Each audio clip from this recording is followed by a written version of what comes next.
여러분은 지금 EBS 오디오북과 함께하고 계십니다.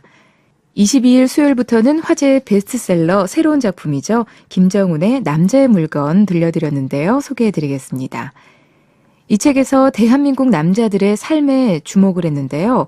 불안하고 갑갑한 대한민국 남자들의 진정성 있는 이야기를 통해 독자들 또한 자신의 이야기를 꺼낼 수 있도록, 그래서 자신의 존재 의미에 대한 확신을 갖도록 하겠는데요.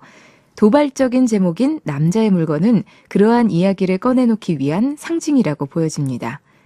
그럼 김정훈의 남자의 물건, 수요일 낭독 발췌 부분입니다. 들어보시죠.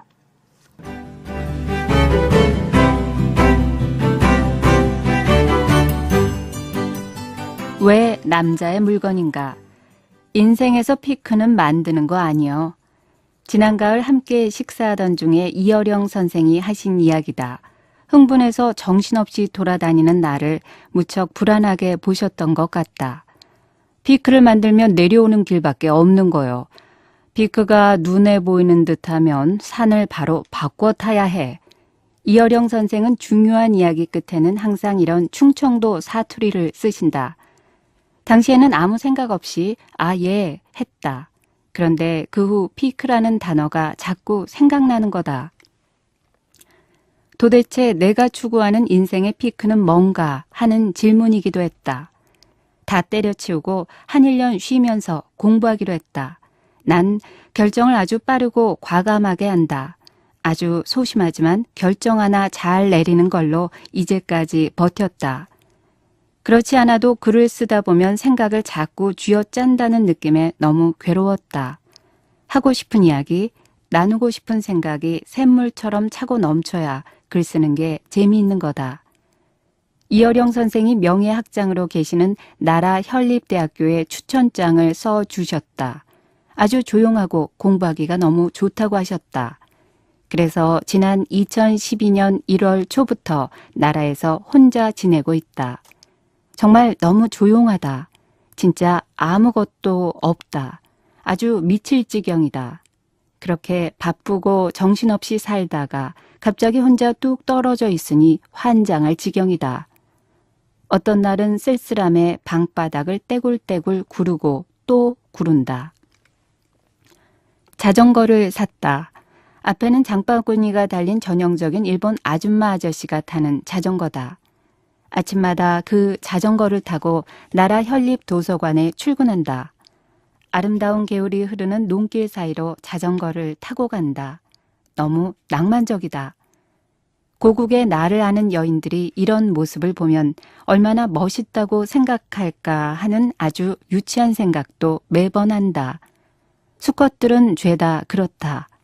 그래서 아령을 들 때 거울 보면서 온갖 엄숙한 표정을 짓는 거다. 그러나 그때뿐이다. 도서관에서 하루 종일 앉아있다 집에 돌아오면 차가운 방바닥만이 날 기다린다. 온돌이 없는 일본은 너무 발이 시리다. 저녁 내내 혼자 앉아 음악만 듣는다.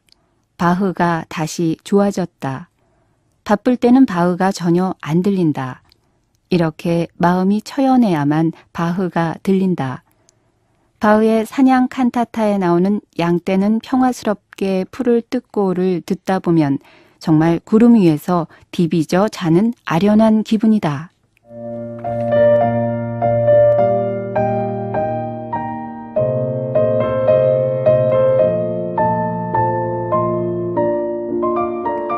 특히 피아노로 편곡된 것을 듣다 보면 영혼이 찡하는 느낌의 눈물이 날 정도다.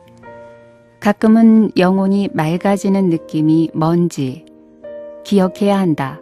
인생을 아무 생각 없이 너무 막 살고 있다는 생각이 안 드는가.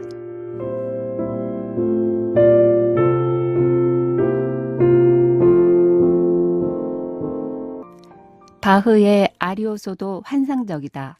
챔발로 연주도 좋고 오보의 연주도 기가 막히다. 그러나 내겐 첼로 연주가 최고다. 이 곡을 들을 때면 꼭 여자 첼리스트가 연주하는 장면을 상상한다. 난 그 여인의 첼로가 된다. 음악에 몰두해서 황홀한 표정으로 연주하는 여자 첼리스트는 시종일관 나를 꼭 껴안고 있다. 한 손으로는 활로 나를 아주 부드럽게 더듬고 다른 한 손으로는 손톱으로 쉴 새 없이 나를 찌르고 누르며 흔든다. 세상에 이렇게 흥분되는 상상은 없다. 아, 고작 혼자 한 달 지내고 이렇게 맛이 간 거다. 다행히 외로우면 글이 참 잘 써진다. 너무 외로운데 누구에게라도 이야기를 하고 싶은데 아무도 없으니 원고지에 끝이 없는 이야기를 하는 거다. 신기하게도 그토록 쥐어짜내야 했던 글이 그냥 술술 나온다. 그래서 이곳에 혼자 생활을 버틸 수 있는 거다. 덕분에 남자의 물건도 잘 마무리할 수 있었다. 사실 남자의 물건에 대한 구상을 한 지는 꽤 오래되었다. 한국 사회가 왜 이렇게 힘들고 복잡한가에 대한 고민에서 출발했다. 다들 정치나 경제 불평등이 근본 문제라고 한다. 신문과 방송에는 세상의 모든 전문가들이 나와서 사회 구조적 문제를 진단하고 대안을 제시한다.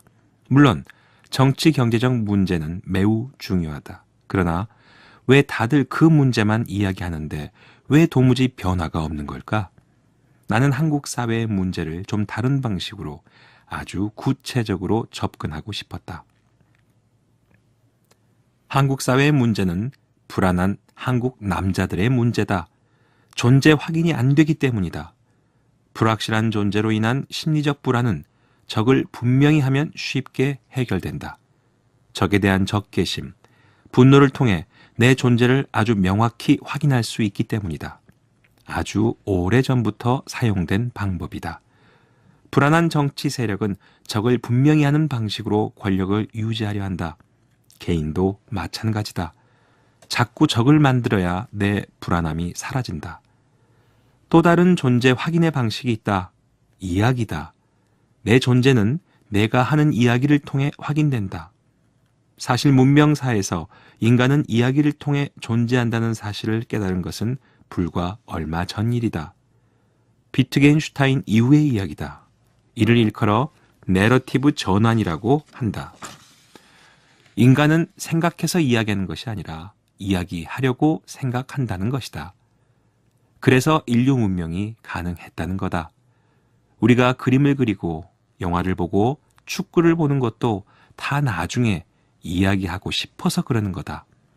아침마다 신문을 들추며 이런 소리를 내고 뉴스를 보며 주먹을 불끈불끈 하는 이유도 다 이야기하고 싶어서 그러는 거다. 개인도 마찬가지다. 자기 이야기가 풍요로워야 행복한 존재다. 할 이야기가 많아야 불안하지 않다.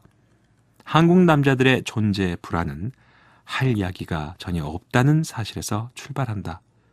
모여서 하는 이야기라고는 정치인 욕하기가 전부다. 사회적 지위가 그럴듯할 때는 그래도 버틸만 하다. 자신의 지위에서 비롯되는 몇 가지 이야기가 가능하기 때문이다. 그러나 사회적 지위가 사라지는 순간 그 이야기도 끝이다. 남자가 나이 들수록 불안하고 힘든 이유도 바로 그 때문이다. 도무지 할 이야기가 없기 때문이다. 그래서 남자의 물건이다. 자기 물건에 관한 이야기를 한번 해보자는 거다. 물건 이야기를 하자면 꼭 상품 자본주의로 인해 왜곡된 인간의식이 어쩌고 한다. 아, 그런 낡은 유성기는 이제 좀 그만 틀자. 다른 이야기도 좀 해보자는 거다. 물건을 통해 매개된 존재의 스토리텔링이 어떻게 가능한가를 살펴보자는 이야기다.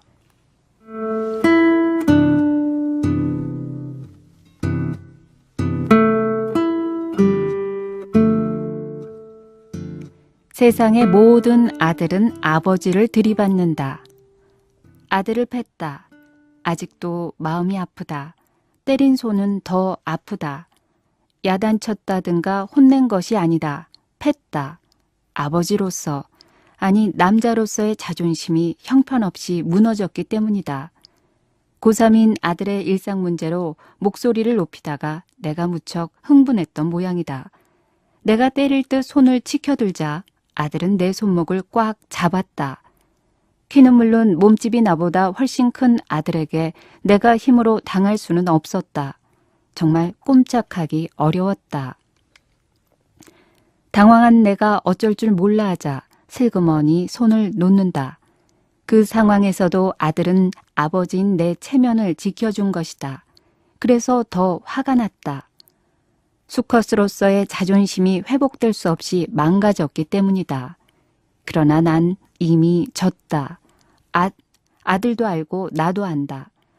나보다 조금 앞서 비슷한 경험을 한 내 친구 귀연이는 열받은 나머지 아들에게 계급장 떼고 붙여 이렇게 했단다. 느닷없이 웬 계급장? 그러고는 일방적으로 자기만 팼단다. 지금도 이 이야기가 나오면 귀연이는 너무 쪽팔려 한다. 이 맥락에서는 쪽팔리다라는 표현이 가장 적합하다. 한참이 지난 지금도 나는 너무 괴롭다. 그러나 아들 녀석은 아무 일도 없었다는 듯 지낸다. 내게 이야기도 아주 자연스럽게 걸어온다. 젠장, 승자의 여유다. 드디어 올게 온 것이다. 세상의 모든 아들은 언젠가 아버지를 들이받게 되어 있다. 나처럼 평범한 아버지를 들이받는데도 내 아들은 18년이 걸렸다. 뛰어난 아버지를 둔 아들은 더욱 힘들다. 죽을 때까지 아버지 그늘을 못 벗어나는 경우가 대부분이다. 프로이트는 인류의 가장 오래된 갈등인 부자 문제를 아주 희한한 방식으로 풀어낸다. 오이디푸스 콤플렉스란다. 아들은 아버지의 여자인 어머니를 사랑한다. 그러나 힘센 아버지를 당할 재간이 없다. 아들의 선택은 둘 중 하나다. 아버지 밑에서 죽은 듯 지내든가 아니면 아버지를 살해하고 어머니를 차지하든가다. 아버지는 기존 질서에 대한 상징이다. 아들이 새로운 세상의 주인이 되려면 기존 질서를 부정해야 한다. 아버지를 죽이는 상징적 살해다. 그러나 아버지는 그리 만만한 대상이 아니다. 아들은 거세의 불안에 시달린다. 두려운 아들은 아버지의 가치와 도덕을 그대로 승계한다.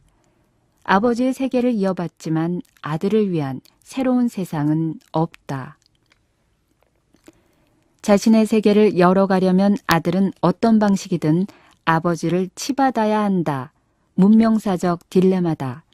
그래서 역사의 위대한 인물은 대부분 아버지가 없다. 그들의 아버지는 가정폭력을 일삼거나 무책임하게 집을 나간다. 의붓 아버지 밑에서 자라기도 한다. 심한 경우 알을 깨고 태어나거나 우물가에서 주워온다. 나는 내 아들이 나보다 훨씬 더 잘 되기를 바란다. 그렇게 되려면 어떤 식으로든 나와 갈등해야 한다. 그러나 매번 이런 식이라면 난 너무 괴롭다. 요즘 차범근 차두리 부자를 보면서 프로이트식 갈등 이론이 반드시 맞는 것은 아니라고 생각한다. 나는 축구를 좋아하지 않는다. 군대에서 보름달 빵과 배지밀 내기 축구 시합을 한 이후 공을 발로 차본 기억이 없다. 이 맥락에서 군대 축구 이야기는 꼭 한번 해야 한다. 군대에서 난 참 훌륭한 축구 선수였다. 우리 팀이 지고 있을 때만 꼭 출전했다. 그것도 끝나기 10분 전에 출전한다. 그만큼 난 중요한 선수였다. 운동장에 들어가 내가 해야 하는 일은 아주 간단명료했다. 상대편 선수 중에 공을 잘 차는 고참의 종아리를 느닷없이 걷어차는 거다. 그것도 있는 힘껏 군화로 걷어차는 거다. 군화발에 차이면 그냥 몇 미터는 튕겨져 나가 뒹굴게 되어 있다. 고통스러워하던 고참은 일어나자마자 날 죽어라 팬다. 내가 맞고 있으면 우리 팀 고참들이 때로 운동장으로 뛰어들어와 상대편 고참을 팬다. 상대편 고참들도 때로 들어온다. 이렇게 패싸움이 나서 내기 축구 시합을 파토시키는 게 내 임무였다. 그러니 내가 어찌 축구를 좋아하겠는가. 그러나 아들 차두리의 경기 장면을 해설하는 아버지 차범근의 이야기는 넋을 놓고 들었다. 월드컵 기간 내내 차두리 아빠 차범근 감독이 그렇게 부러울 수 없었다. 아들을 가진 사내들은 모두 누구의 아버지로 불리고 싶어한다. 정신분석학적으로는 설명할 수 없는 이런 일은 도대체 어떻게 가능한 것일까? 축구공이다. 그들에겐들 어찌 갈등이 없었을까? 그러나 즐겁고 재미있는 일을 공유하는 부자에겐 갈등의 내용도 그 해결 방식도 다른 것이다. 생각해보니 그렇다. 나는 아들이 아주 어릴 때를 제외하곤 함께 즐겁고 행복했던 기억은 별로 없다. 받아들이기 참 어렵지만 인정해야 한다. 자업자득이다.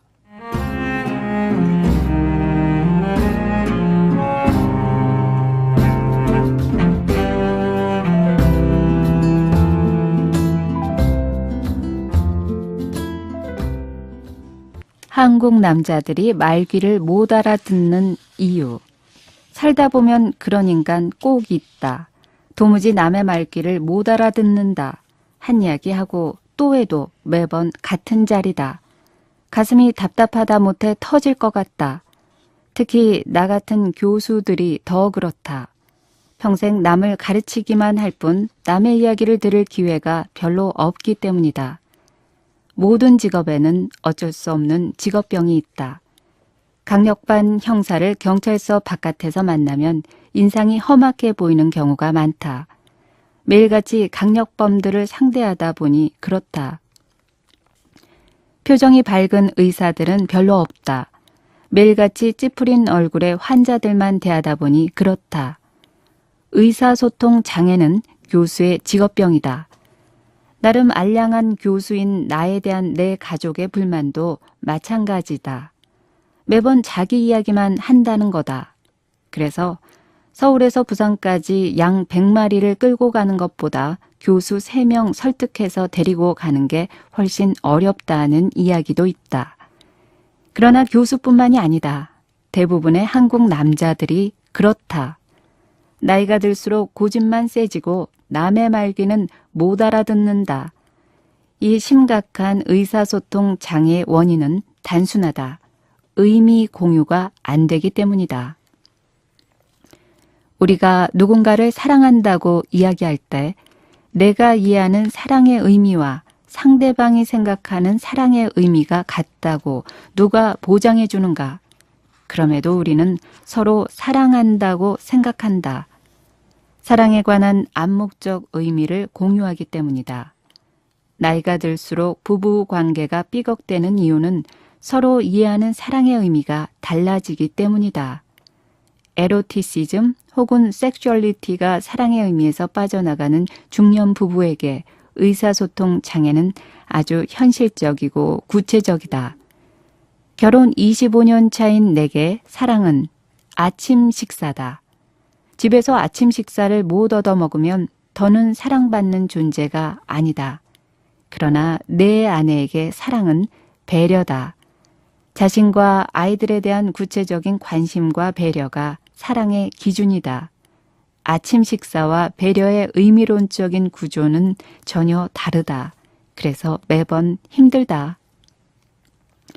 의미는 도대체 어떻게 공유되는 것일까? 동일한 정서적인 경험을 통해서다. 우리가 태어나면서부터 곧바로 언어의 의미를 이해할 수 있는 것은 아니다. 인지적, 논리적 의미의 공유를 가능케 하는 것은 동일한 정서적인 경험이다. 엄마의 품 안에서 아기는 엄마와 똑같은 정서적 경험을 한다. 아기가 놀라면 엄마도 같이 놀라고 아기가 기뻐하면 엄마도 함께 기뻐한다. 나와 전혀 다른 사람이 나와 똑같은 정서적 경험을 한다는 이 정서적인 상호작용으로부터 의미 공유가 가능해지는 것이다. 이제 막 사랑하기 시작한 연인들이 놀이공원에서 무서운 놀이기구를 타고 공포 영화를 보는 이유도 마찬가지다. 인위적으로라도 과장된 정서 공유의 경험을 통해서 사랑의 의미를 함께 구성하려는 것이다. 젊은 날의 뜨거운 사랑일수록 이런 정서 공유의 경험이 드라마틱하다. 그래서 젊어서 서로 죽고 못 사는 연애를 한 부부의 이혼율이 높은 것이다. 결혼이 일상이 되면 서로 공유할 수 있는 정서적 경험이 밋밋해지기 때문이다. 그래서 사랑은 변한다. 정서 공유의 경험이 가능해지려면 자신의 내면에서 일어나는 느낌을 알아야 한다. 말귀 못 알아듣는 한국 남자들의 가장 큰 문제는 자신의 내면에서 무슨 일이 일어나는가에 대해서 너무 무지하다는 사실이다. 내가 도대체 뭘 느끼는지 알아야 타인과 정서를 공유할 수 있을 것 아닌가. 자신의 내면에 무지한 이들에게 나타나는 결정적인 문제는 판단력 상실이다. 인지 능력은 멀쩡하지만 보통 사람들과는 전혀 다른 아주 황당한 결정을 하게 된다. 돌아보면 주위에 이런 사람들이 너무 많다. 집에서 아침밥 못 얻어먹고 토마토 케첩만 가득한 달걀 토스트를 들고 길거리에 서 있는 그 싸한 기분부터 느낄 수 있어야 한다는 이야기다. 손님에 대한 아무 배려 없이 펄펄 끓는 물을 부어서 만든 싸구려 원두 커피에 혓바닥을 댈 때의 그 분노가 처절해질 때쯤 아내와의 의사소통이 가능해진다는 이야기다. 내 내면의 느낌에 대한 형용사가 다양해져야 남의 말귀를 잘 알아듣게 된다. 자신의 느낌을 표현하는 단어라고는 기껏해야 쌍시옷이 들어가는 욕 몇 개가 전부인 그 상태로는 어린 반푼어치도 없다는 거다. 김정훈의 남자의 물건, 이어서 목요일 낭독 발췌 부분입니다. 들어보시죠.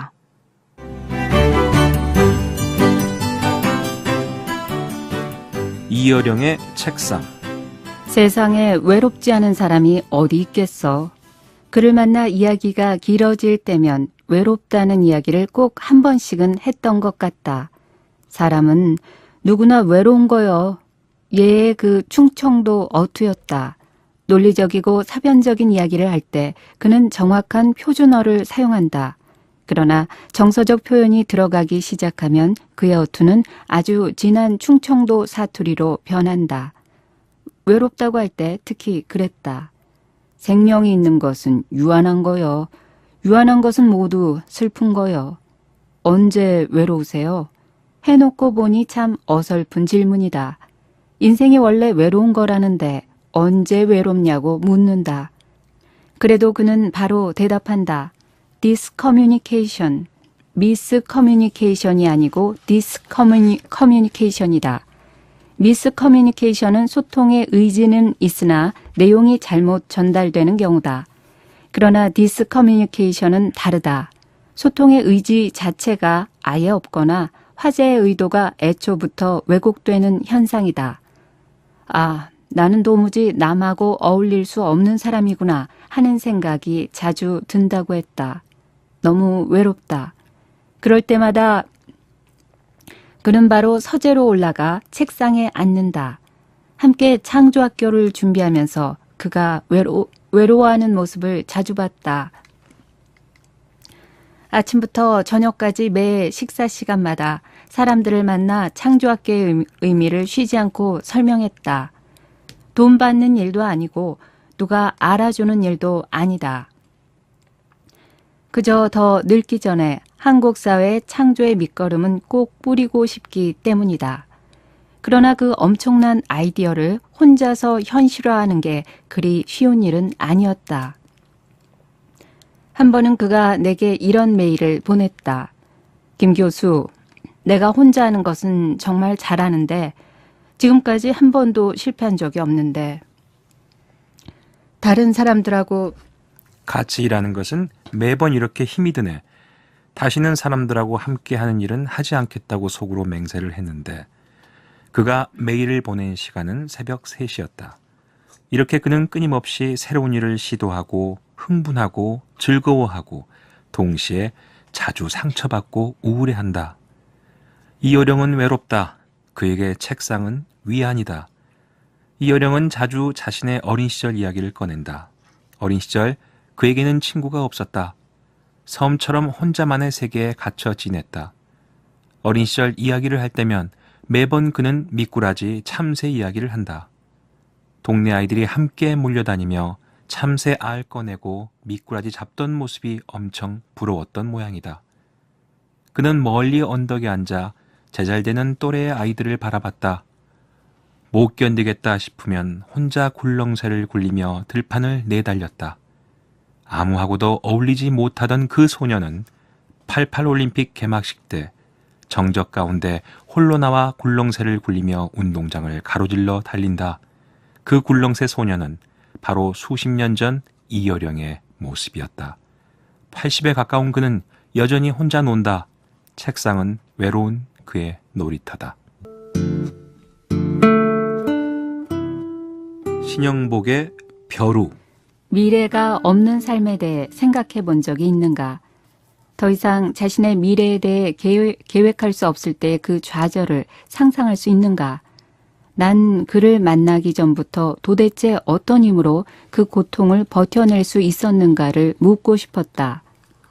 보통의 경우 신앙의 힘으로 혹은 이념에 대한 헌신으로 사람들은 그 좌절을 견뎌낸다. 무기수 신영복에게는 신앙도 이념도 아닌 듯했다. 신영복의 대표적인 저서인 감옥으로부터의 사색을 읽어보면 무기수 신영복은 그렇게 맑은 사람일 수가 없다.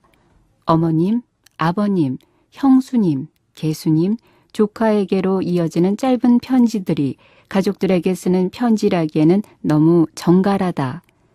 세상을 보는 그의 따뜻한 시선에 끝없는 감동을 받게 된다. 사형 언도를 받고 무기수로 20년을 복역하면서 도대체 어떻게 그렇게 맑고 깨끗한 마음을 유지할 수 있었는지 너무 궁금했다. 득도의 경지에 오르지 않고서야 감옥에 앉아서 어찌 그리 좋은 생각만 할 수 있었는지 도무지 이해가 되질 않았다. 그래서 신영복 선생을 마주하고 앉자마자 물었다. 도대체 그 내면의 분노와 좌절은 어딜 가고 그렇게 아름답고 고귀한 생각만 할 수 있느냐고. 그래요. 그거 잘 되었네요. 이런 기회에 설명을 좀 해야 하는데 다들 감옥으로부터의 사색을 통해 저를 알게 되고 그런 시각으로 보는데 그 책은 가족에게 보낸 옥중 서간집이죠. 결과적으로 그 편지의 최종 수신자가 가족, 그러니까 저를 걱정하는 가족들이에요. 그 가족들한테 괴로운 이야기, 뭐 그런 걸 쓴다는 게 이렇게 감옥에 앉아있는 것 자체가 불효막심한데 그래서 가능하면 반듯하게 있는 모습을 보여드리는 게 좋겠다 하는 게 1차적인 거고 또 하나는 그 편지가 교도소 당국의 검열을 반드시 거치니까 검열하는 사람들에게 뭔가 무너지는 모습을 보여주고 싶지 않다. 그런 고집도 있고 그래서 자기 검열을 아주 엄격하게 했어요. 결과적으로 아주 불만도 없고 분노도 별로 없고 아주 반듯한 대단히 사색적인 그런 글로만 되어 있어서 그런 인상을 주죠. 그제야 이해가 되었다. 그래서 그토록 좋은 글들만 썼던 거였다. 그러나 그런 마음을 먹는다고 해서 그런 생각들이 가능한 것일까? 도대체 그 수많은 편지에 일관되게 나타나는 그 자기 절제는 어떻게 가능했고 그 생각의 조각들을 어떻게 그렇게 깔끔하게 잡아낼 수 있었을까? 실제 그가 감옥에서 보낸 편지들을 그대로 모은 영인본을 보면 그의 모든 편지 한 장 한 장에 글씨 하나 틀린 게 없다. 마치 수십 번 연습한 후에 쓴 것처럼 글씨 모양도 똑바르다. 너무 예쁘게 썼다. 모든 편지가 하나의 서화 작품이다. 실제 편지 사이사이로 직접 그린 그림도 많이 있다. 고등학교 여학생들의 연애 편지처럼 예쁘다. 아, 그건 한 달 내내 모두 다 수정해서 거의 원고를 암기한 수준에서 쓰는 거니까. 그땐 또 20대, 30대 초반이니까 머리도 좋아서 다 암기하고. 그래서 이번 달에는 이 문제에 대해서 쓰자. 다음 달에는 무엇에 대해 쓰자 하고 한 달 내내 생각을 쭉 정리해요. 굉장히 충격적인 생각에 부딪히기도 하고. 그런데 이걸 어디다 기록하지 않으면 그냥 강물같이 흘러갈 것 같아서 전혀 지필이 허용되는 상황이 아니니까. 그래서 가족들에게 보내는 서간에 다 쓴 거죠. 신영복에겐 편지 쓰는 것 이외에는 자신의 살아있음을 확인할 수 있는 방법이 없었기 때문이다.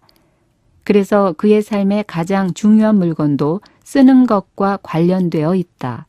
벼루다.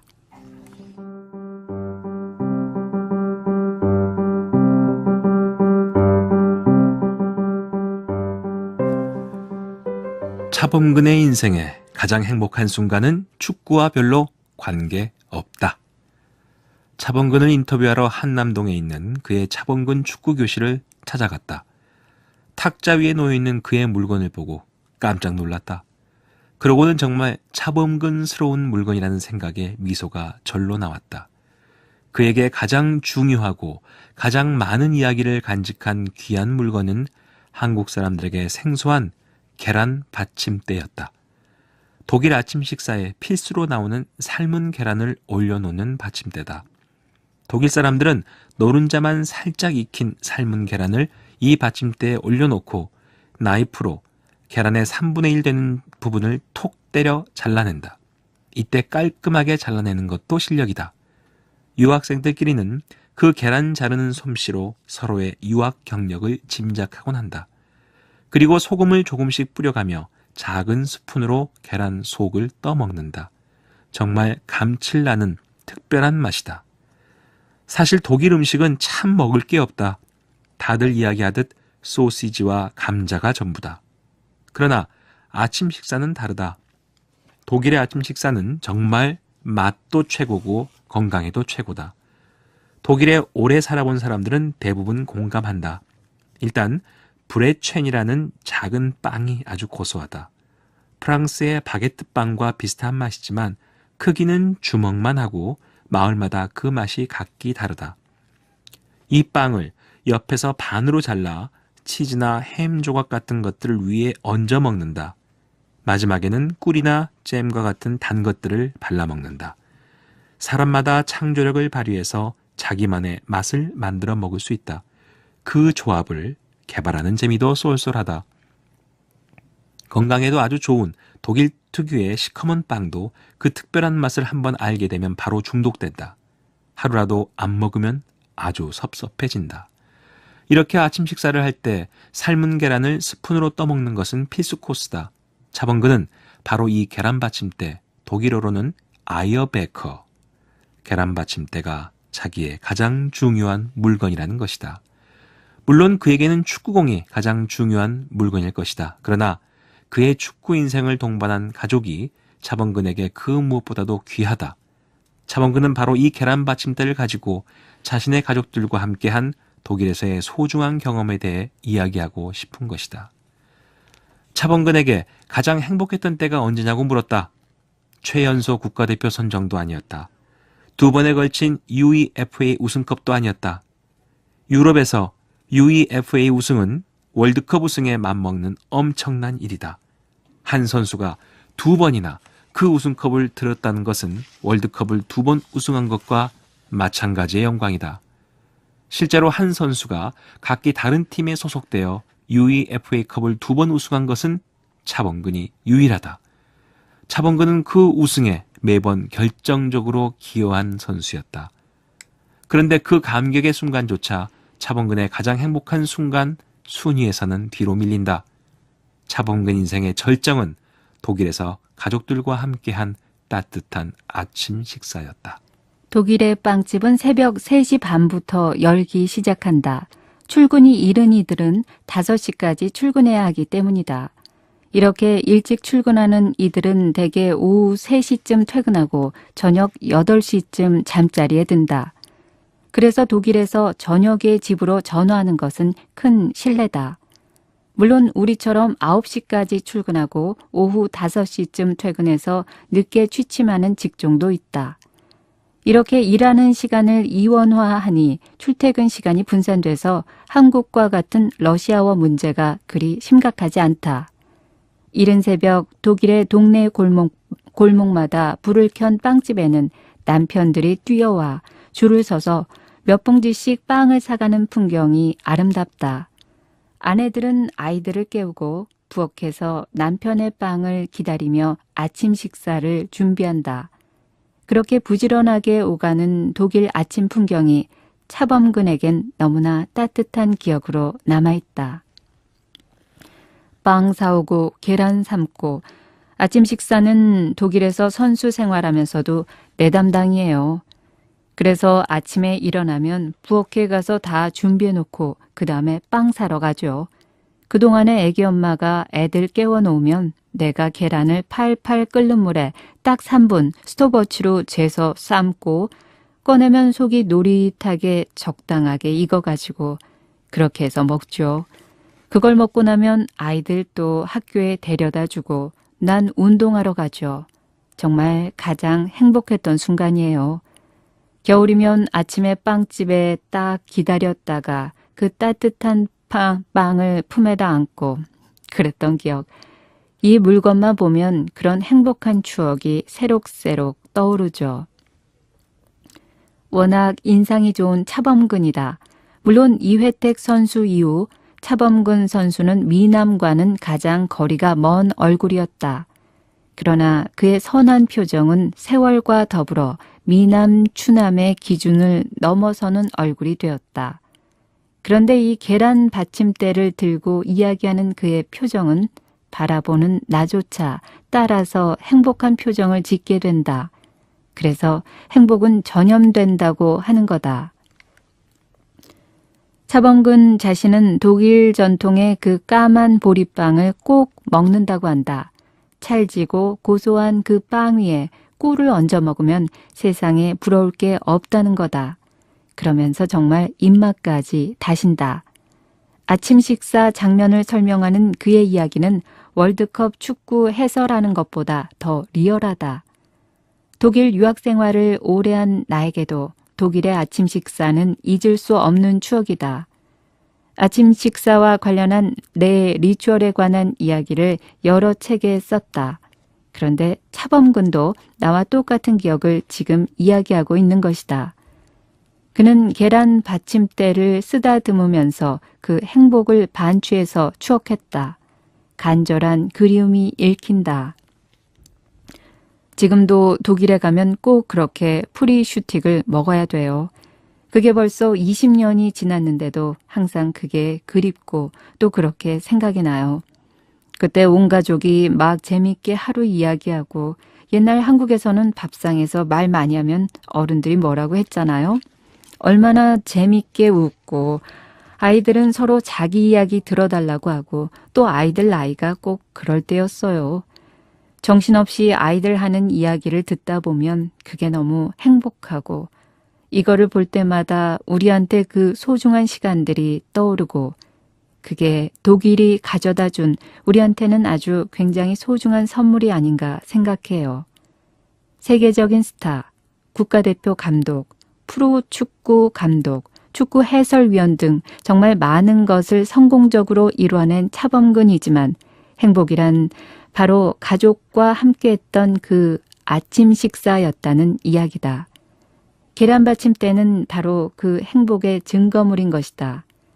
그러나 한국에 돌아오니 본인은 본인대로, 아이들은 아이들대로 서로 바빠져 그 소중한 아침 식사가 사라졌다.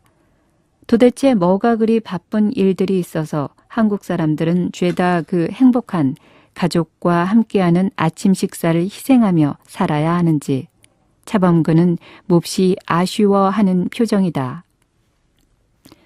행복하기 위해서 바쁘게 살고 있다지만 정작 지금 여기에서 얻을 수 있는 그 소소한 행복을 희생하며 살고 있다는 아이러니다. 도대체 왜들 그럴까? 차두리는 이 맥락에서 뜬금없이 또 그럴 거다. 간 때문이라고. 김정훈의 남자의 물건, 금요일 낭독 발췌 부분입니다. 들어보시죠.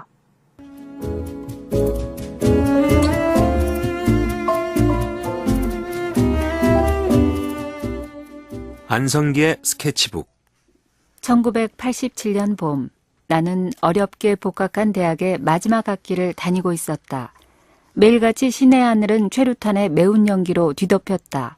그런데 서울 한복판에 정말 기가 막혀 말도 안 나오는 영화 제목이 나붙었다. 기쁜 우리 젊은 날이었다. 이런 젠장, 우리 젊은 날이 기쁘단다. 학교에 가면 도서관에 가방을 풀어놓고 이내 교문 쪽에 몰려가 내 또래 정경들에게 돌을 던져야 했다. 밤이면 술집에 모여 분노와 좌절의 노래만 불렀다. 연애는 무슨 얼어 죽을 옥바라지를 할 수 있는 동지적 사랑이 진정한 사랑이었다. 모두의 미래는 암울했다. 이 한심한 우리의 젊은 날을 도대체 누가 기쁘다고 한단 말인가? 배우 안성기를 인터뷰하기로 한 후 내가 바로 기억해낸 그의 영화는 기쁜 우리 젊은 날이었다. 새벽부터 서클룹의 여학생을 불러내 조조 할인으로 본 그 영화에서 황신혜는 눈부셨고 안성기는 바보처럼 슬펐다. 영화를 보며 나는 촌스럽게 울고 또 울었다. 사랑을 노래하기엔 너무 황폐한 내 젊은 날에 대한 슬픔이었다. 이 영화를 기억하면 항상 토셀리의 세레나데를 흥얼거리게 된다. 사랑의 노래 들려온다. 옛날을 말하는가. 기쁜 우리 젊은 날. 가사의 처음과 끝이 멜로디보다 아름답다. 그 중간 가사는 생각나지 않는다. 그래서 매번 경음악이다. 영화에서 안성기는 정말 어렵게 황신혜와 결혼한다. 함께 떠난 신혼여행의 첫날 밤, 안성기는 목욕 후 다시 와이셔츠 단추를 끝까지 채우고 양복까지 다 차려입고 목욕탕에서 나온다. 그의 발 아래로는 물기가 흐른다.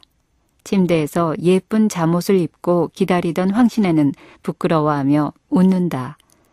지금도 내가 또렷하게 기억하고 있는 영화의 한 장면이다. 지금도 생각하면 슬그머니 웃음이 나온다. 당시 최루탄이 자욱하던 교정도, 단성사 입구에서 만난 서클 후배 여학생도, 술집에서 목 놓아 부르던 자유와 민주도 이제는 모두 내 기쁜 젊은 날이다.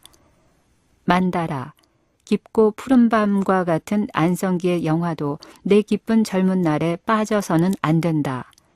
호스티스 영화가 주류였던 시대에 그가 주연한 영화는 특별한 문화적인 가치를 갖고 있다. 성과 먹고 사는 것 이외에 삶의 또 다른 가치들이 있다는 것을 영화라는 대중매체를 통해서 이야기했기 때문이다. 안성기는 혼자 조용히 중얼거리며 그림을 그린다.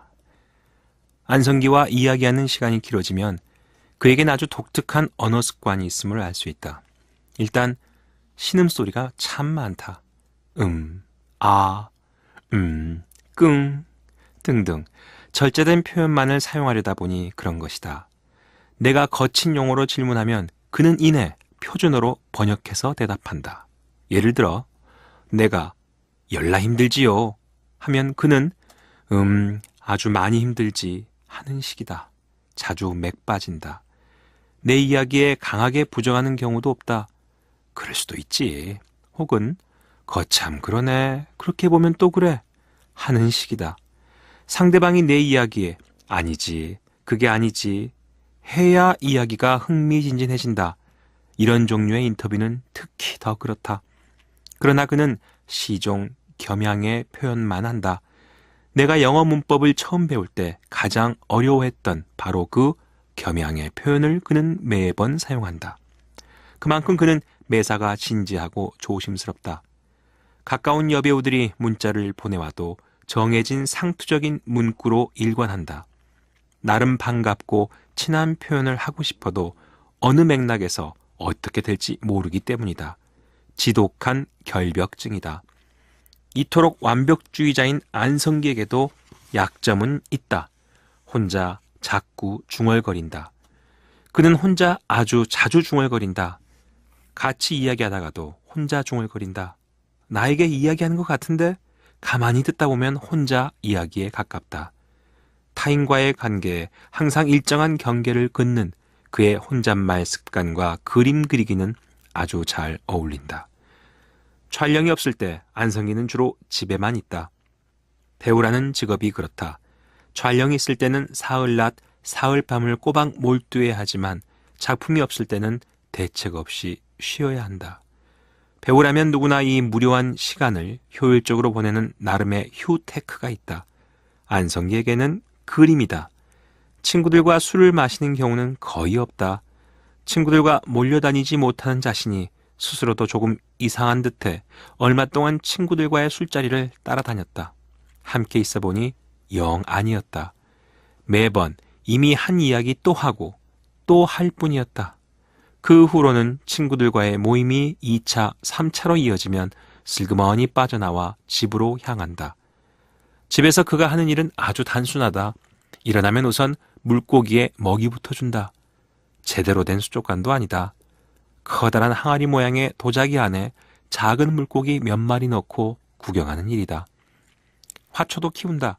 이것도 제대로 모양 갖춘 화초가 아니다. 작은 풍란과 같은 선물 받은 난초 화분 몇 개, 물을 주는 게 안성기의 과제다. 남겨진 시간에는 스케치북에 낙서하듯 그림을 그린다. 스케치북에 그림을 그리는 일은 그에게 운명 같은 일이다. 그의 사주에는 어느 구석에서 혼자 도장이나 파며 행복하게 묻혀 살 사람이라고 나와 있다고 한다. 안성기에게 정말 잘 어울린다. 복잡한 거리 한 구석에서 아주 작은 작업대에 앉아 혼자 싱글거리며 도장을 파는 사람. 그가 그리는 그림은 자화상을 비롯해 아들, 가족, 자연, 정물 등 아주 착한 주제들이다. 최근에는 악기를 집중적으로 스케치한다. 특히 첼로와 바이올린을 주로 그린다. 첼로의 몸체가 여인의 둔부와 비슷하다고 하니 그렇다고 끄덕인다. 짓궂은 마음에 무의식적인 욕망의 표현이냐고 물었다. 그는 모른 채 한다. 매번 이런 식이다. 제대로 된 전시회를 연 적은 없다. 그러나 자신의 그림이 한 자선 행사에서 300만 원에 팔린 적이 있다며 조금은 부끄러워하며 자랑한다. 자신의 가족 4명이 서로 행복하게 기대고 있는 그림이다. 스케치가 완성되면 주로 아크릴 물감으로 색칠한다. 아크릴 물감은 유화 물감에 비해 비교적 사용이 간단하고 내구성이 강하다. 그러나 수채화 물감보다 훨씬 빨리 마르는 까닭에 숙련된 솜씨라야 제대로 그릴 수가 있다. 안성기는 그 어려운 아크릴 물감으로 점묘법을 사용해 그림을 그린다. 가족도 그렇고 그의 그림의 주된 소재가 되는 아이들의 그림도 아주 섬세한 점으로 찍힌 그림이다. 조르주 쇠라나 모네와 같은 신인상주의 화가들이 주로 사용한 점묘화는 성격이 아주 지독하고 집요한 사람만 그릴 수 있다. 한번 생각해보라. 그 큰 화면을 일일이 점을 찍어 채우는 일이 어떻게 가능한가를. 한 번도 제대로 된 미술 교육을 받지 못한 안성기가 점묘법을 사용한다는 것은 참 흥미롭다. 그러나 그의 끊임없이 중얼대는 섬세하고 집요한 성격을 고려한다면 결코 우연이 아니다. 사람 참 좋아 보이는 안성기는 가짜다. 하루 종일 화면 가득 점을 찍고 있는 지독한 안성기가 진짜다. 그 성격을 함부로 드러내지를 못하니 혼자 그렇게 계속 중얼거리는 거다. 안성기 그림의 주제가 가족인 것은 당연하다. 그림을 그리게 된 동기 자체가 가족이기 때문이다. 그는 조각을 하는 그의 아내와 관심을 공유하기 위해 그림을 시작했다. 신혼 시절 동숭동 항림다방 근처의 한 화구점에 아내 미술 재료를 사러 갔다가 오일 파스텔을 집어든 것이 시작이었다. 아내와 같은 것을 한다는 느낌이 너무 좋아서였다. 그런데 그 아내는 지금 조각을 그만두었다. 곁에서 구경하다 시작한 안성기는 요즘도 여전히 그림을 그린다. 그는 아내가 아이들을 키우느라 그 아까운 재능을 포기했다는 사실이 많이 안타깝다. 안성기가 매번 비싼 화판에 그림을 그리는 게 아내에겐 많이 신경 쓰이는 모양이다. 별거 아닌 것 같은데 웬만하면 그냥 종이에 그리지. 그런다. 비싸야 고작 5,000원, 10,000원 하는 화판에 그림을 그린다고 눈치 주는 아내의 잔소리가 그리 밉지 않다. 그것도 사랑이고 관심인 까닭이다. 그는 모른 체하고 혼자 중얼거리며 계속 그림을 그린다. 환갑이 넘은 국민 배우 안성기와 그의 아내는 이렇게 조용히 소곤거리며 산다.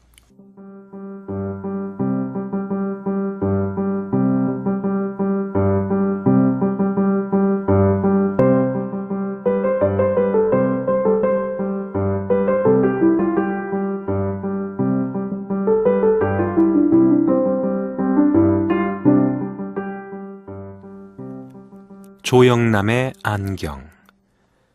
세계사에 유례가 없는 한국은 그냥 이루어진 게 아니다. 경제적 기적만 이야기하지만 그 기적을 가능케 했던 문화적 변동에 관해서도 이야기해야 한다. 서구에서 수백 년에 걸친 경제적 근대화를 우리가 불과 50년에 해치웠다면 서구의 문화적 모더니티 또한 불과 50년 만에 한국적 모더니티로 변형되어 자리 잡았다. 그 한국적 모더니티는 두 갈래로 진행되었다. 한쪽은 이미자 나훈아 계열이고 다른 한쪽은 조영남 패티김 계열이다. 일제강점기에 강요된 모더니티의 흔적을 고스란히 안고 1960년대에서 1970년대를 거쳐 1980년대까지 지속된 이미자 나훈아식 모더니티의 정서는 한마디로 이유 없는 슬픔이다. 한 번 떠난 사랑은 돌아오지 않고 마냥 기다리려니 그저 서글플 뿐이다. 왜 그때는 그 사랑이 그렇게 많이 떠났는지에 관해서는 아직까지 별로 알려진 바 없다. 사랑은 그저 눈물의 씨앗일 뿐이고 헤아릴 수 없는 수많은 밤을 울다 지쳐 쓰러질 뿐이다.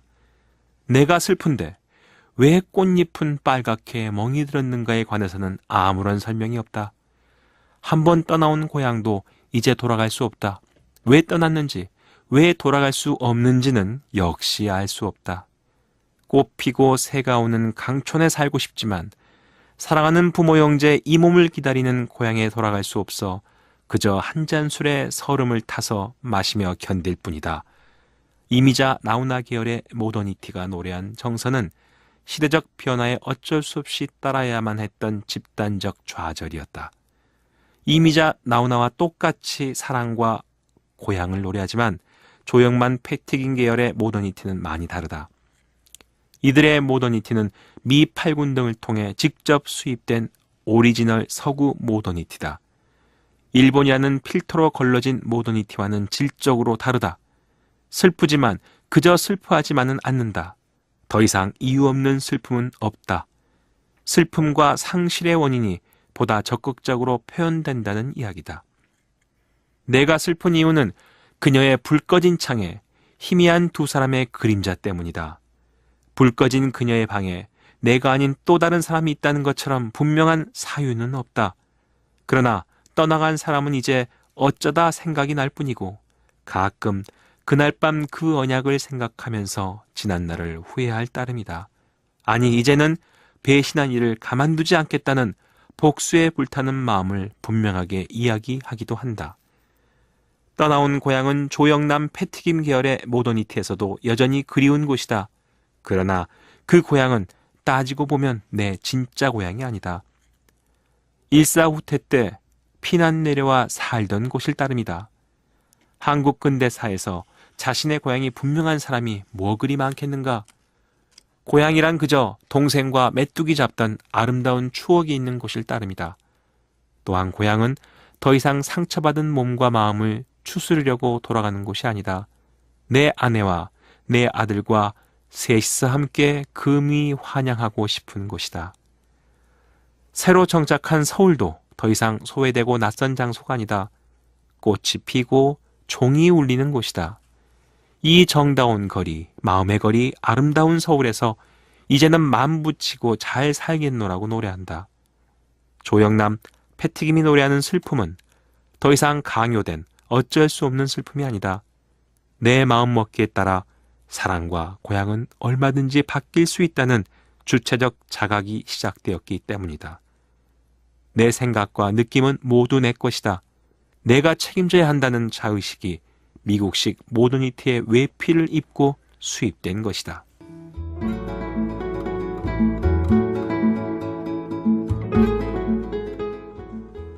박범신의 목각 수납통.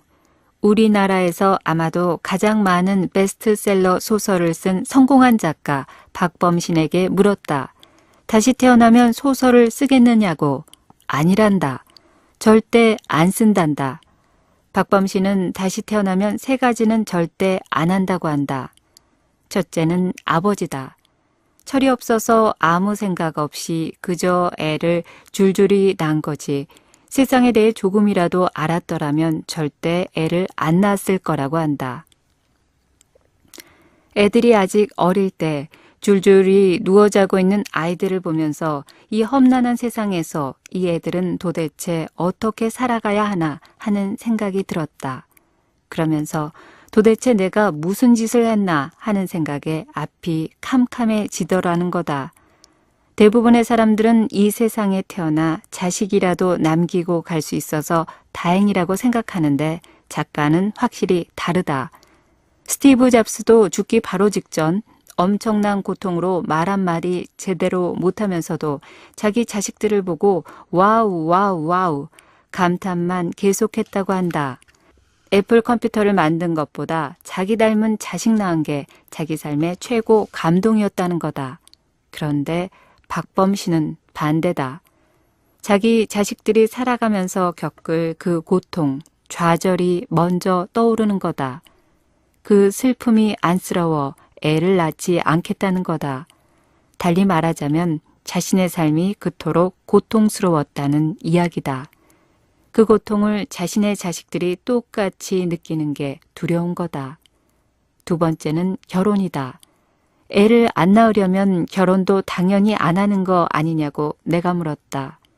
결혼해도 애를 안 낳는 경우가 많고 애를 낳고도 결혼 안 하는 경우도 많다며 결혼과 출산을 연결시키는 내 낡은 편견을 지적한다.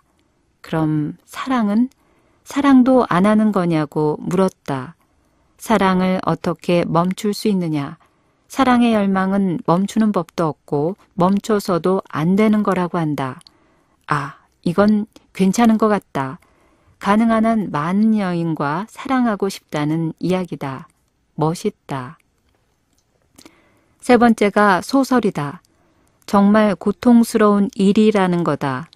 물론 소설 때문에 즐거운 일도 많고 소설 쓰는 순간만큼은 행복한 시간이었지만 다시 태어나면 절대 하지 않을 거란다. 그럼 다시 태어나면 뭐 하고 싶으냐고 물었다. 아, 생각해보니 다시 태어나도 지금 부인하고 결혼할 거냐는 질문은 많이들 하지만 언젠가부터 다시 태어나면 뭐 할 거냐는 질문은 별로 안 하는 것 같다. 삶이 심드렁해진 거다. 그 결혼 이야기 나온 김에 마저 하자. 다시 태어나도 지금의 부인과 결혼하겠다고 대답하는 것은 도무지 지능에 문제가 있는 거라고 나는 생각한다. 다시 태어난다는 건 이제까지와는 전혀 다른 삶을 살라는 기회를 주는 거다. 지금까지 살았던 사람과 계속 살려면 뭐하러 다시 태어날까?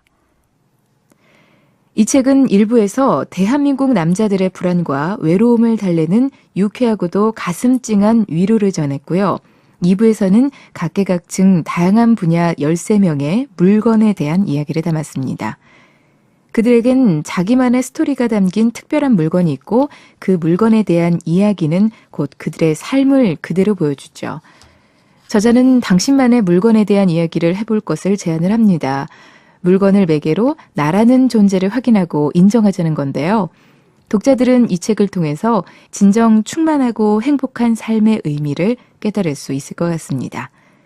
그럼 다음 주 화제의 베스트셀러도 기대해 주시고요. 이어서 라디오 연재소설 만나보시죠.